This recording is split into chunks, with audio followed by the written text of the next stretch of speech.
Hey guys, today is Wednesday, August 27th, 2025. We did some purity of the camp last time. We're in Numbers. Today, quick little chapter. It's about how to become a Nazirite, which is essentially like a modern day fast. So there's gonna have to be some rules. You'll see when we get into it, but there's just some kind of ritualistic things to bring someone closer to God and pull themselves from the everyday lives that can cause sin. So anyway, Numbers chapter 6. The Lord said to Moses, "Speak to the Israelites and say to them, if a man or a woman wants to make a special vow, a vow of dedication to the Lord as a Nazirite, they must abstain from wine and other fermented drink and must not drink vinegar made from wine or other fermented drink. They must not drink grape juice or eat grapes or raisins as long as they remain under the Nazirite vow. They must not eat anything that comes from the grapevine and not even the seeds or skins. During the entire period of the Nazirite vow, no razor may be used on their head. They must be holy until the period of their dedication to the Lord is over. They must let their hair grow long. Throughout the period of their dedication to the Lord, the Nazirite must not go near a dead body. Even if their own father or mother or brother or sister dies, they must not make themselves ceremonially unclean on account of them, because the symbol of their dedication to God is on their head. Throughout the period of their dedication, they are consecrated to the Lord. If someone dies suddenly in the Nazirite's presence, thus defiling the hair that symbolizes their dedication, they must shave their head on the seventh day. The day they must bring two doves,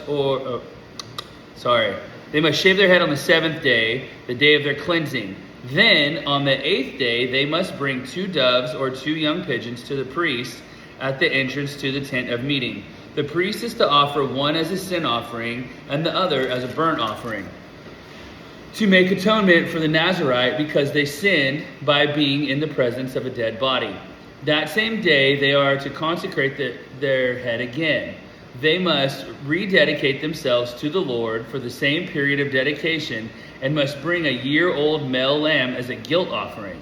The previous days do not count because they became defiled during their period of dedication. So they got to start over with this dedication process if they screw it up, right? It's a fast, or Lent, something like that. So they're really focusing on the Lord, and then if they screw up, they got to start over. They don't just have a cheat day. Even if somebody dies in front of them, or they're around a dead body, because they're not holy, they're defiled. Now this is the law of the Nazirite when the period of their dedication is over. They are to be brought to the entrance to the tent of meeting. There they are to present their offerings to the Lord: a year-old male lamb without defect for a burnt offering, a year-old ewe lamb without defect for a sin offering, a ram without defect for a fellowship offering, together with their grain offerings and drink offerings, and a basket of bread made with the finest flour and without yeast.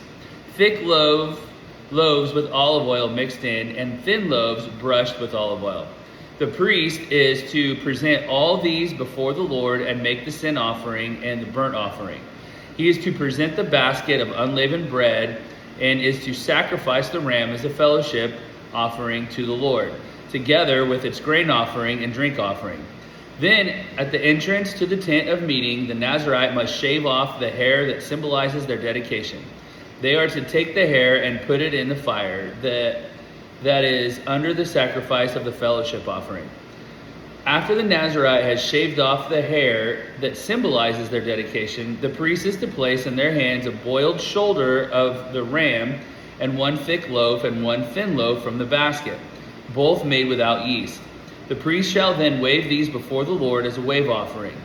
They are holy and belong to the priest, together with the breast that was waved and the thigh that was presented. After that, the Nazirite may drink wine. So they do the whole ceremony, and then after their time period and then the offering, then they're allowed to drink wine.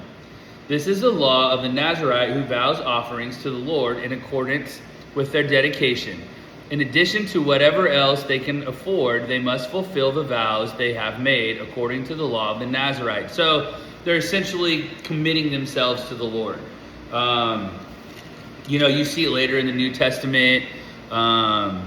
So there's a side note. Unless a person was born into a divine appointment, like Samson, John the Baptist, the Nazarite vow could be if it's a calling on your heart, right?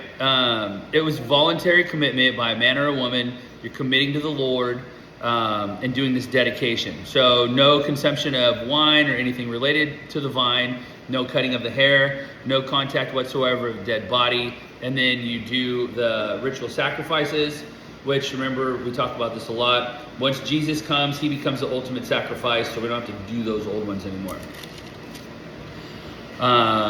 Last little paragraph here, it's about the priestly blessing, and this one's really cool. The priest said to Moses, "Tell Aaron and his sons, this is how you are to bless the Israelites. Say to them, the Lord bless you and keep you.